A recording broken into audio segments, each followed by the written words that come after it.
suis pas fixé sur une technique de création monétaire ou une autre. Il y en a plusieurs qui se défendent. Une qui est très séduisante, c'est la monnaie fondante qui crée de l'inflation, mais qu'on produit de plus en plus et qu'on distribue de plus en plus au fur et à mesure de l'inflation. Et de temps en temps, tu as des dévaluations pour recaler les chiffres, de façon à ce que tout le monde ait de l'argent pour vivre dignement, un minimum, et que le système fonctionne, parce qu'il y a toujours le pouvoir d'achat minimum pour que tout fonctionne et que chacun puisse avoir son activité. Ça nécessite que ce soit la collectivité qui maîtrise la création monétaire et que ce ne soit pas les élus, les décideurs politiques qui décident ça. Il faut que ce soit les citoyens, peut-être des jurys citoyens tirés au sort, non pas un jury, mais peut-être 4 jurys aux 4 coins du pays, tirés au sort, et à qui on poserait la question, est-ce qu'on a besoin de plus ou de moins de monnaie? Est-ce que dans les 3 mois qui viennent, il faut qu'on détruise un peu de monnaie ou qu'on en crée un peu? Et qui délibérerait, qui écouterait des experts, qui discuterait entre eux pour savoir ce qu'il en est, ce qui doit être, et qui voterait. Et si les 4 proposent, les 4 tirés au sort, qui ne discutent pas entre eux, proposent en fonction de ce qui semble être le meilleur choix en ce moment, ils proposent la même chose, par exemple de créer un peu plus d'argent pour les 3 prochains mois, et puis on verra si ça crée de l'inflation, trop d'inflation ou pas. Et puis si ça ne crée pas trop d'inflation, c'est qu'on en avait besoin, on en recrée pour les 3 mois d'après, encore un peu, jusqu'à ce qu'on crée de l'inflation. Si on crée de l'inflation, on en détruit un peu, tu vois, à vue, puisque personne ne sait exactement, personne, ceux qui prétendent le savoir sont des prétentieux, des menteurs, des charlatans. Personne ne sait exactement quelle est la quantité de monnaie dont le corps social a besoin en ce moment. Donc c'est pas absurde de naviguer à vue en injectant de la monnaie un peu, enfin un peu, c'est des milliards quand même, hein, c'est des quantités, c'est un peu par personne, et puis regarder ce que ça fait. Pour éviter que ça ne parte à l'étranger, que ça foute le camp évaporé, on peut distribuer des bons d'achat pour des produits fabriqués en France, des produits locaux, et à ce moment-là, on empêche l'argent de fuir. Comme il y a une inflation, ça crée une inflation. Si on accepte un peu d'inflation, on indexe les salaires sur les prix, sur l'inflation. Comme ça a été le cas pendant les 30 Glorieuses. Pendant les 30 Glorieuses, il y avait une inflation raisonnable, il y avait 4, 5, 4 de moyenne sur les 10 ans qui ont précédé 73. Et la prospérité. La prospérité. Avec un peu d'inflation et des salaires et des loyers et des contrats indexés. Indexés. Quand il y a une augmentation des prix de 10%, les salaires augmentent de 10%. Tu n'as rien perdu, rien du tout. Rien du tout. Donc l'inflation, elle ne pénalise pas les pauvres comme on te raconte, elle pénalise les pauvres parce que ces enfoirés, ces salauds ont détruit l'échelle mobile des salaires. Ils ont détruit l'indexation des salaires sur les prix. C'est les socialistes qui ont fait ça. Je ne sais plus si c'est Fabius. On va retracer ça. C'est un scandale absolu, la suppression de l'échelle mobile des salaires, c'est antisocial. Il devrait y avoir un référendum là-dessus. Qu'est-ce qu'on fait? Est-ce qu'on veut indexer nos salaires sur les prix? Ce n'est pas un expert ou un autre qui va décider, c'est nous qui devrions décider. Et nous déciderions évidemment d'indexer nos salaires sur les prix. Bien évidemment.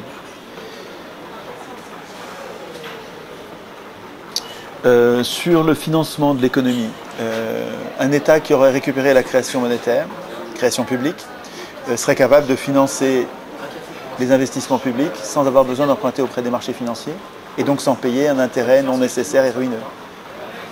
Donc on diminuerait la charge des investissements pratiquement par 2, en tout cas de beaucoup. Il ne faut pas discutailler sur la proportion de ce qu'on gagnerait, ça nous coûterait moins cher, beaucoup moins cher, et puis ça nous sortirait des griffes des soi-disant agences de notation scandaleuses d'émissions de nos gouvernants qui nous mettent dans les pattes des agences de notation. Mais qui sont les gens qui nous gouvernent? Des agents de l'étranger, des ennemis, des gens, des traîtres à la patrie. Non, il faut récupérer la création monétaire publique de façon à plus avoir besoin de payer un intérêt non nécessaire. Et donc, il y a une partie de la dette, il y en a une dette colossale, 1600, 1700 milliards, monstrueux. Une partie de cette dette est non légitime, est due à des félons, des traîtres qui sont jugés partis et qui décident eux-mêmes de l'endettement de l'État France à leur endroit. Bon, cette partie-là de la dette, on peut la répudier et on la remboursera jamais, on s'en fout. Il y a toute une autre partie de la dette de gens qui ont fait confiance à l'État, des petits épargnants, des retraités, et qu'il faut rembourser, évidemment. Il ne s'agit pas de les spolier, ces gens-là. Hein. Et donc, mais on va les rembourser, mais avec de l'argent qu'on crée au fur et à mesure. Et au lieu de l'emprunter, on le crée et on rembourse progressivement en 10 ans, peut-être 20 ans, 15 ans. On aura fait le tour et remboursé la dette légitime, on l'aura remboursée et on aura remis les comptes à zéro. Tout ça est absolument possible et facile même, à condition qu'il y ait une volonté politique. Le problème, c'est que la volonté politique des acteurs en ce moment, elle est à l'inverse. C'est-à-dire que depuis 40 ans, nos acteurs politiques, soit de gauche, entre guillemets, en fait c'est les gens d'extrême droite, hein, soit de droite, entre guillemets, en fait c'est les gens d'extrême droite. Donc les gens du PS et de l'UMP sont tous au service des banques et des industriels. Donc, avec ma définition, qui est celle de Guillemin, d'extrême droite. Donc ces gens-là, depuis 40 ans, ont tous voté, tous des budgets en déséquilibre, depuis 40 ans. Donc ils ont fabriqué la dette, c'est eux, les parlementaires. Et pas nous, les citoyens, c'est eux, les parlementaires, qui ont fabriqué cette dette de toutes pièces. Donc c'est eux les responsables de la dette. Et en même temps, ils nous ont privés, avec l'article 104 de Maastricht, et, qui est devenu 123 de Lisbonne, ils nous ont interdit de créer l'argent nécessaire pour rembourser la dette. Donc ils nous ont mis dans les pattes des marchés financiers, avec la tenaille dont je parle souvent, hein, nous endetter en dépensant plus que les impôts, plus que ce qu'on gagne, tous les ans un peu plus, jusqu'à avoir une dette extravagante, et en même temps interdire la création monétaire. Alors interdire la création monétaire, si tu n'as pas endetté l'État, ben, c'est pas grave. Ça ne me sert à rien d'avoir la création monétaire si je finance toutes mes dépenses avec mes impôts. Je n'ai pas besoin de la création monétaire, dans ce cas-là. Mes impôts me servent. Mais si jamais j'ai besoin d'argent, alors là, j'aurai besoin de la création monétaire. Donc ils nous ont privés de la création monétaire d'un côté, et de l'autre, ils nous ont endettés. Alors là, on est tenaillé dans les pattes des marchés financiers parce qu'il y a les deux. C'est comme une pince. Bon, mais ça, c'est des traîtres à la patrie qui ont fait ça. Des félons, des gens qui devraient être en prison. Et ils sont en ce moment au pouvoir. Donc, notre problème, ce n'est pas un problème technique. C'est facile de sortir de ce truc-là. Il faut une volonté politique. Il faut juste que les acteurs politiques ne soient pas au service des banques. Pourquoi les banques achètent les médias ? Pourquoi le Crédit Mutuel vient d'acheter le quart de la PQR, de la presse quotidienne régionale? Pourquoi le Crédit Mutuel prend le contrôle du quart de la presse quotidienne régionale d'un pays? Pourquoi une banque prend le contrôle d'un média? Pourquoi Rothschild achète Libération? Pourquoi Dassault achète Le Figaro? C'est pas pour gagner de l'argent, ils en perdent. C'est pour gagner les élections. C'est pour mettre au pouvoir des gens qui vont fabriquer la dette, nous interdire la création monétaire, nous mettre dans les pattes de l'Union européenne qui est un piège fasciste 2.0. On n'a pas de problème technique. Techniquement, c'est facile ce qu'il faut faire. On a un problème politique. Nous désignons mal nos représentants. Donc on revient à la constituante. Il faut qu'on écrive nous-mêmes les articles de constitution qui nous manquent. Nous n'avons pas de constitution, il faut qu'on l'écrive nous-mêmes. Donc je reviens, excusez-moi, hein, je reviens à ce sur quoi nous devrions nous concentrer, la solution pragmatique. C'est pas théorique ce que je dis, c'est très pratique. Hein. Et je ne vois pas d'autre solution. Hein. C'est d'écrire des articles de constitution. Entraînement, comme au foot. Il va y avoir un match, comme en Tunisie, là. Hein. On va virer le tyran je ne sais pas quand. Mais si tu n'es pas entraîné, tu ne joues même pas, quoi. Hein. Alors que si on s'entraîne aujourd'hui, ok, je sais que tu n'as pas envie, ok, tu ne connais pas la date du match, mais ça ne fait rien. Tu sais, il y aura un match. On ne sait pas quand, mais il y en aura un. Eh bien, entraîne-toi.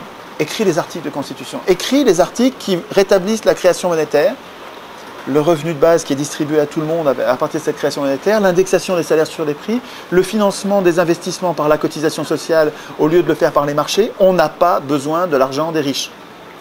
On n'a pas besoin de l'argent des riches. On a besoin de l'argent des riches que parce qu'on a consenti à cette organisation. Il y a des tas de moyens de financer l'activité économique d'un pays autrement que par l'emprunt au marché financier. Voir le travail de Friot, le travail révolutionnaire, le plus grand révolutionnaire du pays en ce moment, c'est bouleversant ce qu'il apprend lui, hein. C'est Friot, F-R-I-O-T.